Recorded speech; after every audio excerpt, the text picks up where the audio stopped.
All right, let's bring in a pro here who might have a take on this. We'll stick with this conversation on the Morning Brief newsletter and the market indicators that are keeping tech bearish. Let's welcome in Brent Schutte, Northwestern Mutual Wealth Management Company Chief Investment Officer. Brent, good to see you here this morning. Heard us talking about the Morning Brief newsletter. Just your take on the overall environment now. We're still trying to digest some, I would say, hawkish rhetoric from the Fed this week and some disappointing earnings, more layoff news.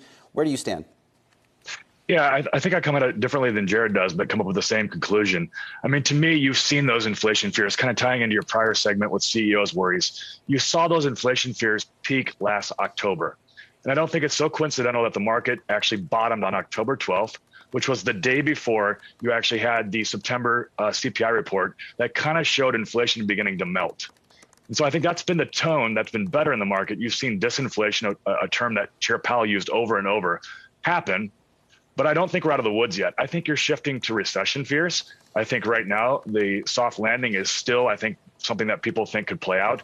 But I think you'll eventually get a mild recession, which I think will cause some market consternation. And only once do we figure out that it's going to be short, uneven, and mild, then I think you can actually have that better forward path that Jared's looking for, where the market does move more sustainably up. What does it tell you? So I guess a little bit different than Jared, but same type of outlook. Yeah, certainly. And Brent, what does it tell you that CFOs like those that we just heard from Hugh Johnston over at PepsiCo are forecasting for a mild recession right now? They're practically baking that into their expectations. Well, I think that tells me that it's largely baked into the market. And so if you think about it, I mean, this is the most well-telegraphed recession. The Fed's intention has been to get us to the point of a recession, but perhaps not tip us into that for the last year or so. And so I can't remember a more well-telegraphed recession. It doesn't mean that it's all discounted, but certainly a lot of the actions that would happen normally during a recession that was a little bit more uncertain in its arrival, I think you've seen a lot of those things already occur. And so I think it's going to be an uneven recession. I mean, you mentioned Pepsi, and perhaps it'll be more recessionary there, but you mentioned casinos on the other side of it. I think those parts of the market right now, the economy, are still where you're seeing demand. It already feels like a recession, I imagine, in the housing industry.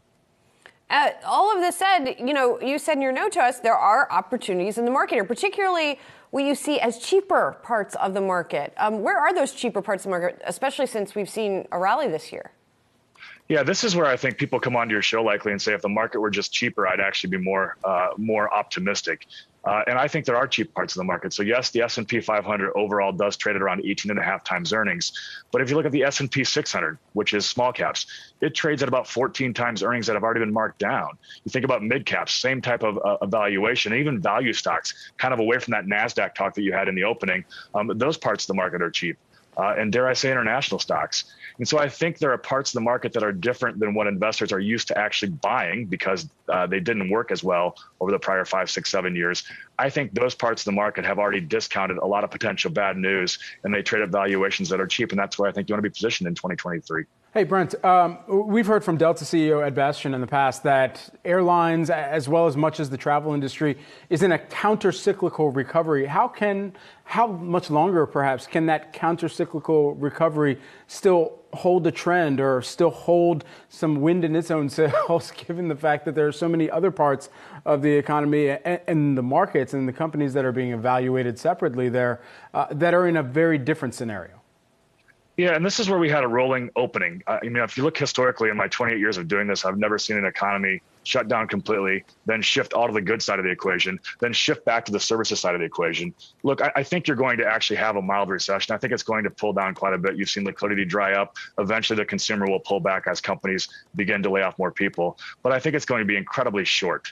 And so I imagine the travel industry is going to have a boom as people continue to go back out and kind of spend money that direction. But with the economy overall slowing and probably layoffs on the way, I do think you are somewhere nearer to a recession than further away. And so I think that would be a period of time where that will slow, but I don't think it'll be deep, just given the reality that I don't think the Fed has to keep rates where people are suggesting they're going to have to keep rates. I do believe they will have the option to cut if they need to, because I think inflation falls with any recession.